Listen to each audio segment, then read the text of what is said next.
Guru Nation, welcome to another episode of Random Musings from the Clinical Trials Guru. I've got Maya Zlatanova all the way from my roots from Eastern Europe, Bulgaria to be specific. I'm from Romania. She's in Bulgaria right now. You're Bulgarian, right, Maya? Yes, I'm originally Bulgarian. Originally Bulgarian, so Eastern European, and we're going to talk Yeah, about research, clinical research, specifically about remote monitoring, because that's going on right now. It's very prevalent.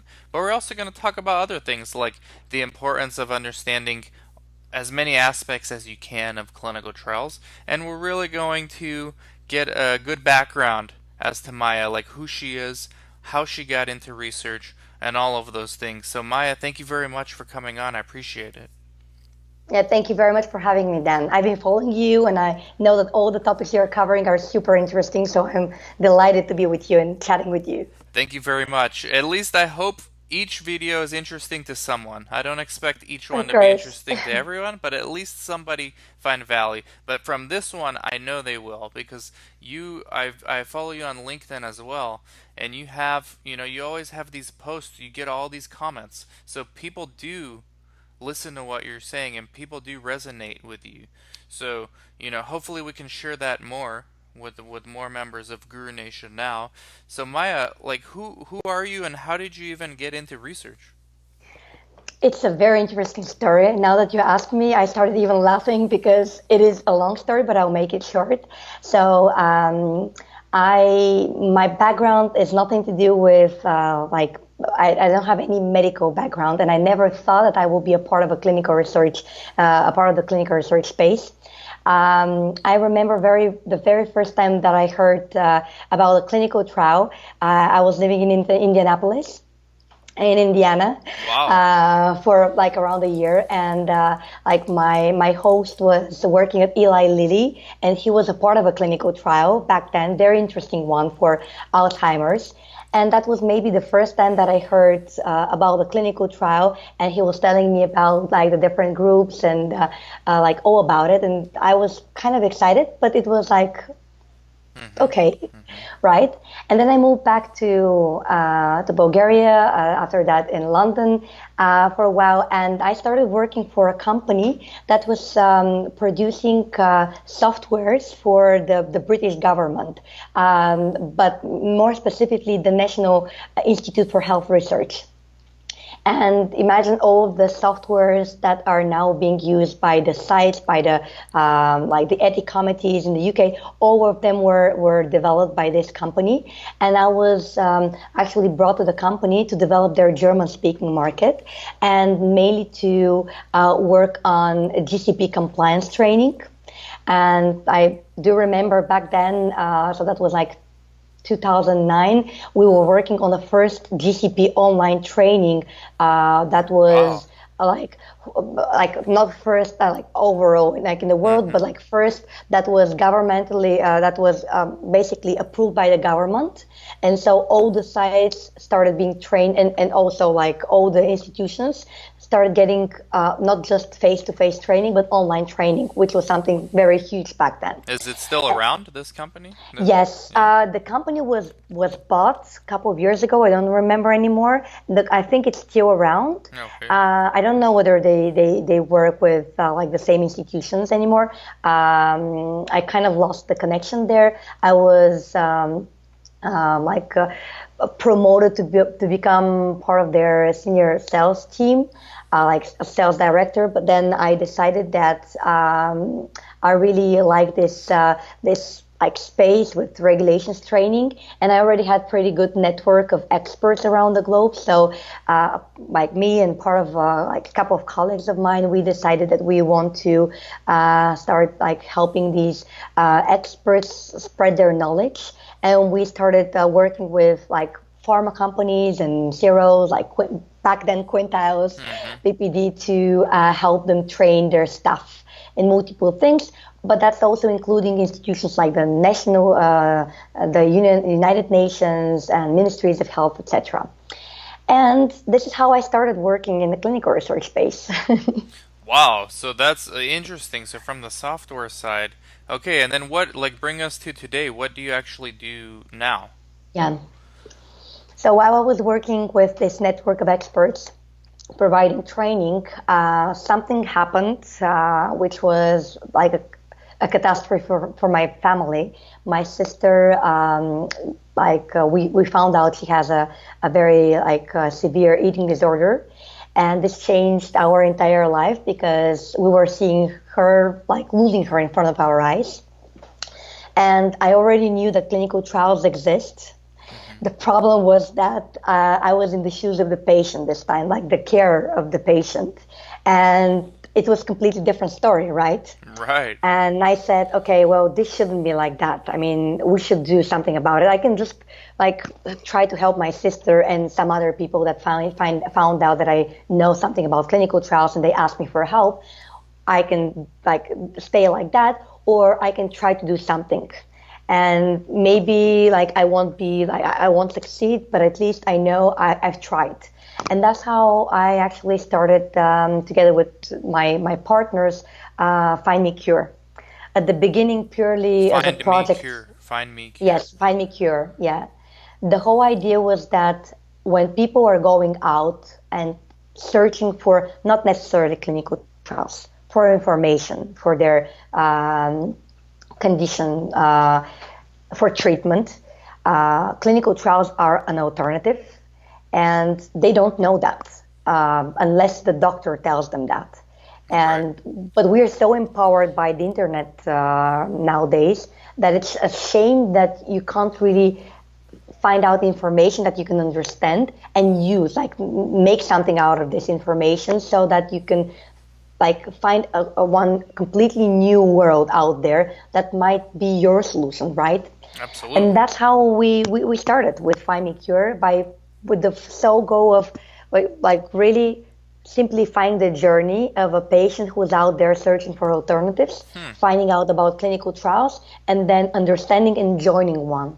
So it's basically, I'm on your LinkedIn now. You have a Hmm. Forbes article, so Yeah. the equivalent of a Google for clinical trials. And then, Hmm. everybody, I will have your link underneath this video. So everybody needs to go connect with Maya immediately upon listening or watching. It's a must, especially, I mean, really anywhere. But if you're in the EU, absolutely. I mean, why not? This is a no-brainer. So, uh, because we have this issue here in the States. I mean, this issue is everywhere. It's Patients everywhere. patients trust their doctors, and I have this argument with these sponsors all the time, where sponsors don't want. I always tell sponsors, look, the best way to get more research naive patients is to allow more research naive physicians to do research.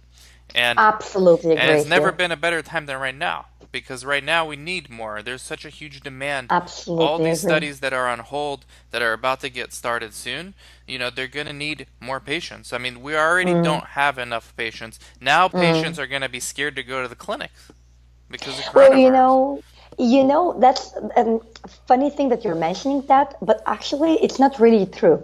Really? That's exactly. I mean, because so today at Find Me Cure, we do a lot of like different things. It's not only about like connecting patients to clinical trials. We do a lot of other things with data, like technologies, but we still connect patients to clinical trials, and since 2017, we have more than 500,000 around the globe that we helped while searching for clinical trials. And even today, every day we have such patients. And we started asking them, like, would you go to the site? Would you go for a screening visit? And actually, they are like happy to do that because no, I understand that COVID-19 happened, and for the most of the people out there, it's something like for everyone actually. It's definitely putting us away from our comfort zone. But we have to understand that these people are suffering. If they're out there searching for clinical trials, considering a clinical trial in the first place, that means they really have a pain to solve. So COVID-19 or no COVID-19, they still have this problem they need to solve. And actually, I'm having this interview next week with uh, another clinical research leader. She's also part of a site. She's from the States, so she told me as well that she's constantly speaking with patients to invite them to go for a screening visit, and they are happy to do so. So That's good news. yeah, That's good yeah. news. Because from a site owner perspective, my biggest fear is okay, researchers are going to be comfortable going back to work. Mm, They're already back to work. But the patience is the key because patient yeah, recruitment's already hard. Patient retention is already hard. So now you're adding another extra layer of true. risks for them, really. I mean, risks that have nothing to do with the study. So that's good. That's good news from you. So it's alleviating some of my concerns. Mm. Now, what about other technologies? So, like you were saying on LinkedIn about remote monitoring. Like what? Because tomorrow I'm gonna put on my CRA hat and I'm gonna be remote monitoring a site. And Mm. I mean, the it depends because these sites don't use eSource. Most sites don't use eSource. They use paper source. So somebody at the site has to scan and upload all these Mm. documents, which you remote monitoring, you're not going to get all the documents you need. No matter what people Yeah. say about remote monitoring is the future, until we can find a way to either put everybody on eSource, which I don't think is going to happen fast. Maybe it will. Mm. Or they're going to have to go with the paper records, like the source. I know there's EMRs, but the source, because a lot of these sites can't even give you access to the EMR. They have to do Yeah. the paper source, right? Certified copy. So, what do you think about this whole remote monitoring thing? I think it's a no-brainer, to be honest. I think that maybe, but this is where regulations should come in and just say no more paper like data sources. Like we need to move to e-source, Mm-hmm. and that's it. I completely understand the discomfort that we were going to cause to the sites, but let's agree that this is not because it's not more comfortable to use an e-source, it's because they have their old habits, right? Right. And it's with everything new, right? You have your habits, so you always want to stick to what you already know, right? But let's look at the big picture now. If we don't move to e-source, if we don't move to remote monitoring, if we don't move to remote clinical trials, we will never going to solve patient recruitment or any of the challenges that we have in the clinical research space. We're going to add more expenses and less results. And I think that if there are regulations or let's say guidelines out there coming from the authorities, it should be in that direction, definitely. Yeah. And Those. it's also for safety. Let's not forget about that. Like the more you have paper, the more you have human beings involved in the process, the more mistakes we are going to have as well. Mm-hmm. So you're saying the eSource can find the mistake quicker. I mean, there's like an algorithm. It's going to trigger something. Because we use eSource at one of my sites. It's really good. Well, it's only for one study. We just started Yeah. eSource last year. Yeah, last year, 2019, we started it, and it's works great. I mean, it's awesome. Like once you get used to the fact that there's no paper, it's easy. But so I get the safety and I get the increased monitoring. But how does that using eSource make like patient recruitment easier?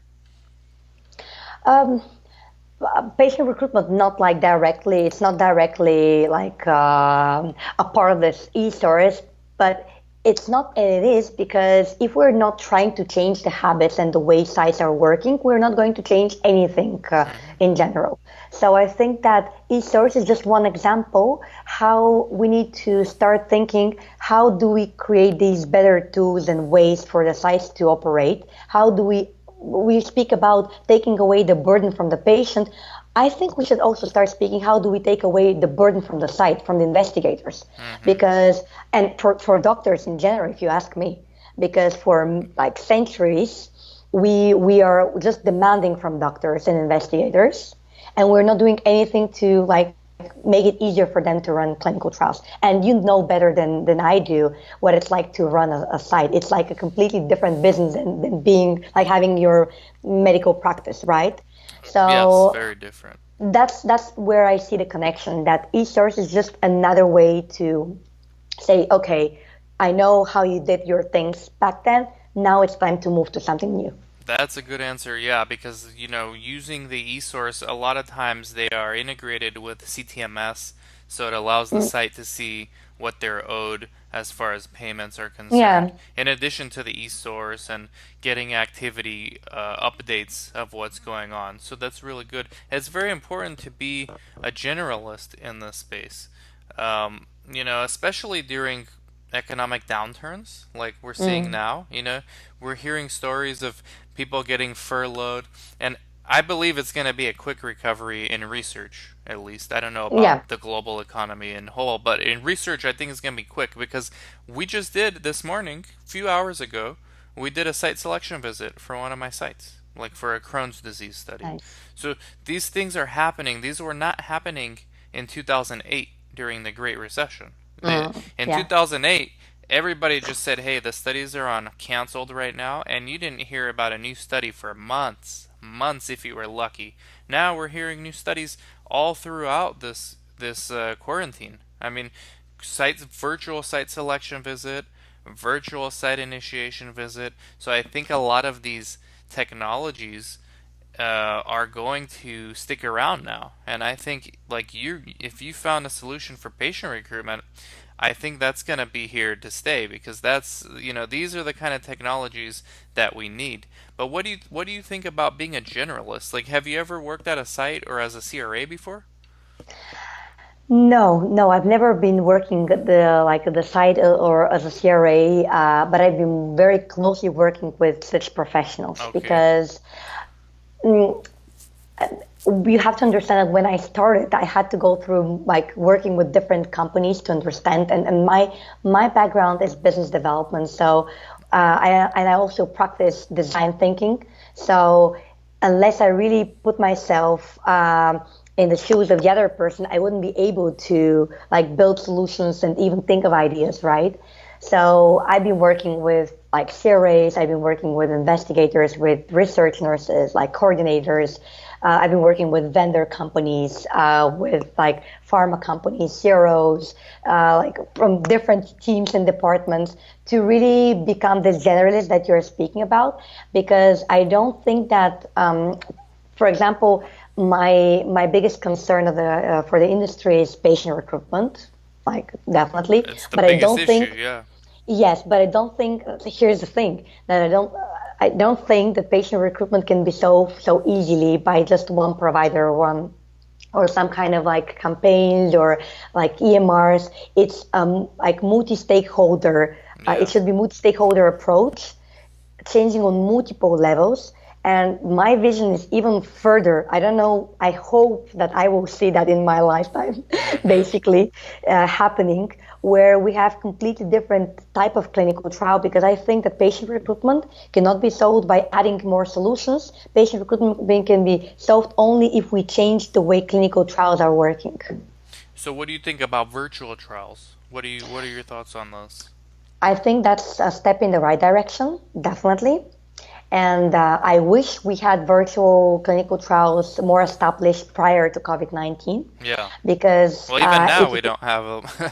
Even during COVID-19. I mean, we're seeing more, oh, of course, but yeah. Well, the good news is that we at least we have some companies already with like the technology and ready to start doing that. I mean, right, I'm not going to mention like any companies right now, right. but they are already established companies with like different models of working.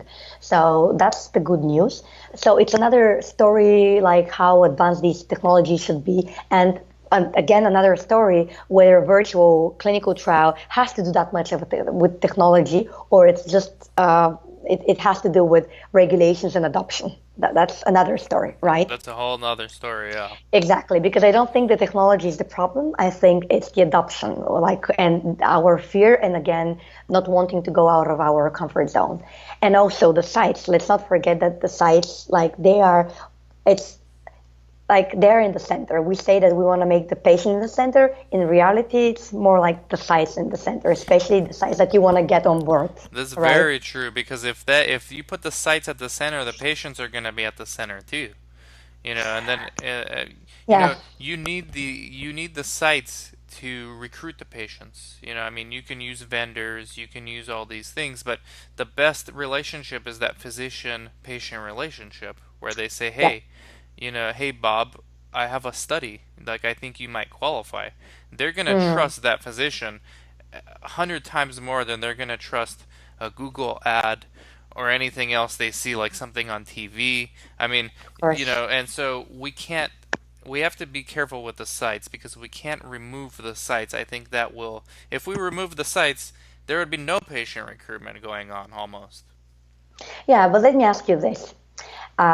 Rare diseases. At the moment, they're so like popular, like research in the rare space. Hmm. How do you recruit patients, like rare disease patients, by just selecting like sites? And what's your budget like if you have to open a new site for every single patient that you Right, find? Yeah, right, right? right. So uh, here's the thing. Uh, Maybe we need to start asking the question, shall we maybe change the definition of what a site is? What an investigator, principal investigator, and sub-investigator mean? Shall we maybe rethink this like whole relationship and think how can we empower more doctors? Like you said it very well at the beginning. I even wrote it here in my notes because I'm going to use that. Good. Research naive researchers, research naive doctors.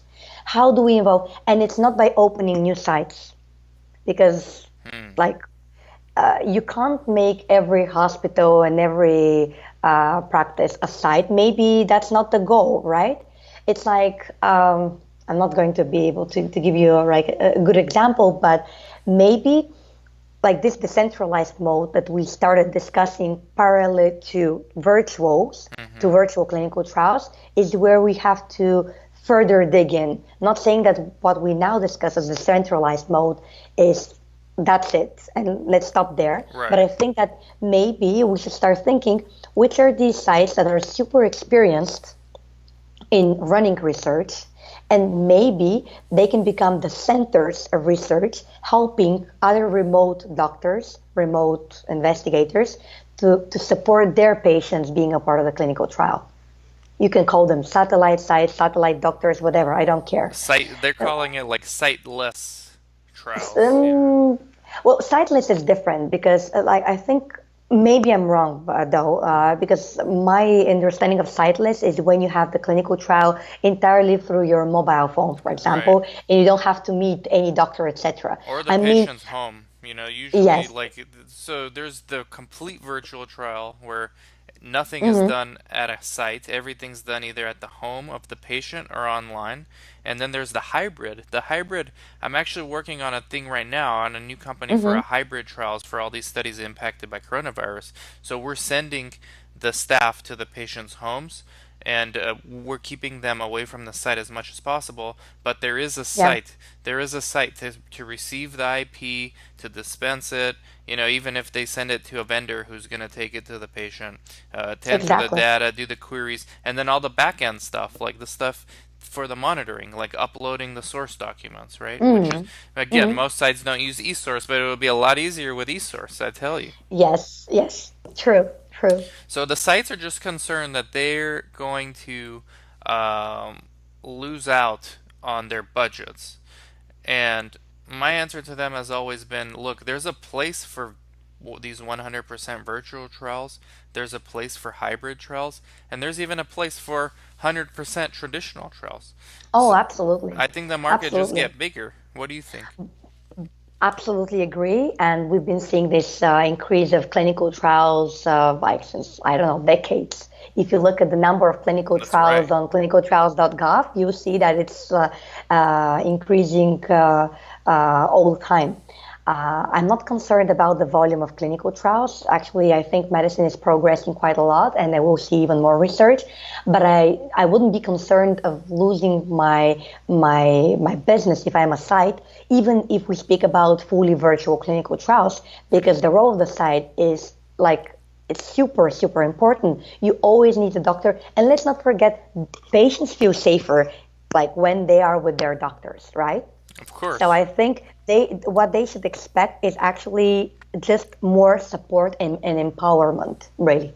Like these virtual elements should be empowerment for both the patients and their doctors to be a part of the clinical trial, and to let's maybe focus more on the science, on the medicine part, Hmm. and start and leave technology to do the rest, collecting data, making sure data is safe, and like even the CRA's job, it should transform as well. Hmm. Imagine, like, because the CRA job is at the moment, and traditionally, like if you ask a CRA that has been working in the space for many years, he will be bored, like, of having this job, like most CRAs are. Right. And that's why we see that a lot of people just quit, right? And they just want to move to either another space or maybe get another job, like higher position, right? But the CRA's job is super, super important because that's the connection with the investigator, the relationship with this You're investigator. right. This is where you can really understand, like how does this investigator feel about the study, the patients, like the whole protocol, for example, which is super key. And I know of so many cases out there that such a relationship has saved clinical trials just because the investigator was not concerned about something, and so patient recruitment was really slow, and so a couple of conversations with the CRA were like really brought like some details that the sponsor didn't know about. And Right. when the CRA was there to the sponsor saying, well, this is what's happening, they could fix this relationship and clinical trial was back on track. And that's not only one like example, there are multiple like that. But why would the CRA have to deal with all these like data and papers and all these stuff where we have in other industries like examples, everything goes to, let's say, being managed by AI and machine learning. That's right. Like I think I've heard it during the Scope Summit this year. Oh, did you Viva. go? You went to the Scope Yes, Summit? yes, that Yeah. was my last trip actually. Okay. That was my last trip. Viva, So Viva. yes, so they were also speaking about the power of AI and machine learning, Right. and they were also quoting other industries where they use this technology. It's not even new. To do a lot of like powerful stuff with documentation. Imagine that you don't have to deal as a CRA, you don't have to deal with any like paperwork, but your only sole focus is on building this relationship, tracking like what's happening with you. This way you can even like have more investigators like Hmm. being working with you. And then let's say the so like trendy in the technology space, RPA, maybe, I don't know if you've heard about that. RPA is like a robot process automation. Hmm. That's like a bot for going and doing some things that you would anyway do Like manually. SDV, for example, SDV, looking at the Exactly, source, the height and exactly, weight, and then looking, because that's tomorrow what I'm doing is this. Most of my day exactly. is So this the imagine a same bot way. is doing that instead of you. Yeah, the complexity I bring to it is okay, that's the basic stuff, but now I have to understand the protocol, GCP. I have to say, okay, is this medicine that they added okay with the protocol? Does this medicine mean there's a AE now? Or is it part of medical history? This is what we need the humans for, I think. And what you're saying is if we can automate the mundane stuff, we can give more higher value to the CRA, higher value work to the CRA, then they Mm, can monitor more studies because there is an increase of studies at the same yeah, time. And there's yeah. a shortage of CRA, just like there's a shortage of patients, there's a Mm, shortage of qualified CRAs. yeah. So, sites and both, hearing this interview, sites and CRAs might be skeptical and say, well, if we're going to have technology do this, we're going to be out of a job. And That's not, yeah, I think it's wrong too. definitely I not think true. it's wrong. I think That's the not job will true. change, like you said earlier. Exactly. And maybe it will become more interesting, more power. I definitely, I don't think that anyone will lose their job, but the job will transform into something more meaningful. Well, this is why I'm gonna pull up a book. We'll end it on this. I know it's late there. You gotta go to bed. Okay, Maya. We're gonna let you go to sleep. But okay, the everybody should go read this. The Price of Tomorrow. I don't know if you could see it or listen to it on Audible. The Price of Tomorrow. Okay. Okay. It is. so technology is a deflationary force, according to this author. So technology is supposed to drive prices down for everything. The only reason GDP and everything is rising is because we're still playing the inflation game as a society. All right, but so this guy is arguing true technology, which is what we're talking about here, is a deflationary Mm, force. So you no longer need to pay a CRA, you know, $100 an hour to do simple stuff that a machine can do, right? But mm, now that hour for that CRA, so that's the deflationary force. But now mm. that hour for the CRA can be replaced by higher value stuff that a machine can't do. And it's Exactly, and we only need that actually. we We need that. definitely We need need that. that. And it's Exactly. it's We only going to need be more. the generalists that can do this. I think that we need more human interaction, like with investigators, with the patients, especially with patients. Like we lack coordinators, especially in the EU. Like, but it's not Yeah. like in the States you have every coordinator, at least one coordinator for a site. But even they are really struggling, you know. So I think that we need more time on more valuable stuff. And we had this fear during the industry, uh, the yes, basically, I forgot the term, industrialization. Ah, okay, What? yeah. Yes, exactly. So, like people back then, they also thought we're going to lose our jobs, right? They didn't. They just transformed, like the jobs Right. transformed into something like different and Right. maybe even more like interesting, right? So bottom line, you don't want to be the person who owns the most horses when Henry Ford invents the Model T. Is the bottom line here.